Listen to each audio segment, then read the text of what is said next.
حصلت معانا كلنا، وفي كل مطبخ او في كل بيت بيحصل معاه الموقف ده. لما بتغلي لبن وبتقوم الصبح تلاقيه رب منك او قطع منك بالشكل ده كده، فاض منك كده شويه لبن في كوبايه على الرخامه، وقمت الصبح لقيتهم رابطين او رايبين بالمنظر ده كده. تعالى اقول لك تستغلهم ازاي. تعالي كده كل ما يروب منك شويه حوشيهم في علبه في الفريزر او في كيس لبن لحد ما تجمعي شويه حلوين، حوالي كيلو ونص حوالي كيلو حسب ما الكميه اللي انت هتجمعيه. تعالي بقى حطي الدقيق كده في طبق، هاتي دقيق انخليه كويس وحطيه في طبق، حطي سكر شويه سكر صغيرين كده، نص معلقه من السكر ومعلقه من الملح، وحطي اللبن وابتدي اعجني كده لحد الدقيق ما يشرب اللبن. وبعد كده هاتي نص كوبايه من الزيت على نص كوبايه سمنه عاديه، سمنه اي سمنه نوع عادي، مع نص كوبايه من السمنه الصفراء اللي هي الفرن او اي نوع برضو من الصفراء، ما عندكيش صفراء وعندك بلدي حطي. وبعد كده مكسيهم كويس كده على النار لحد ما يفكوا مع بعضهم، وبعد كده حطوهم على العجينه وافضلي عجيني لحد ما العجينه تشرب السمنه زي ما انتوا شايفين كده.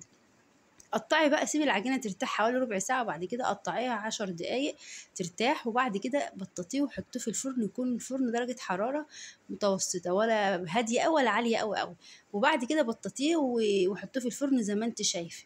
بص انا عملته طلع معايا دايب بالشكل ده كده، بجد رق فلاح حلو جدا، بقى حلو قوي مع الحلاوه الطحينيه وكوبايه شاي بلبن كده الصبح للولاد.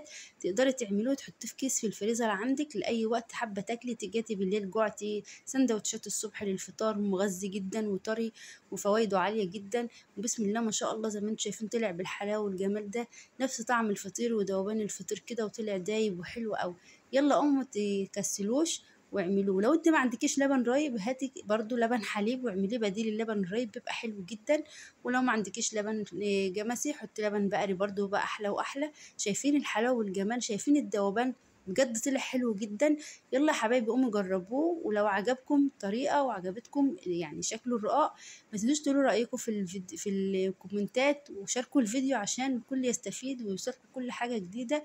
ويا رب كل حاجه بقدمها تعجبكم، ودايما اقدم لكم كل حاجه جديده وسهله وبسيطه، وازاي ان انت تستغلي الحاجه اللي انت بتفكري ان انت ترميها او رميتيها قبل كده، تستغلها في حاجة حلوة جدا مش هتكلفك أي حاجة خالص، وكل مكوناتها في البيت عندك وسهلة وبسيطة وتقدري تعمليها وانت واقفة في المطبخ.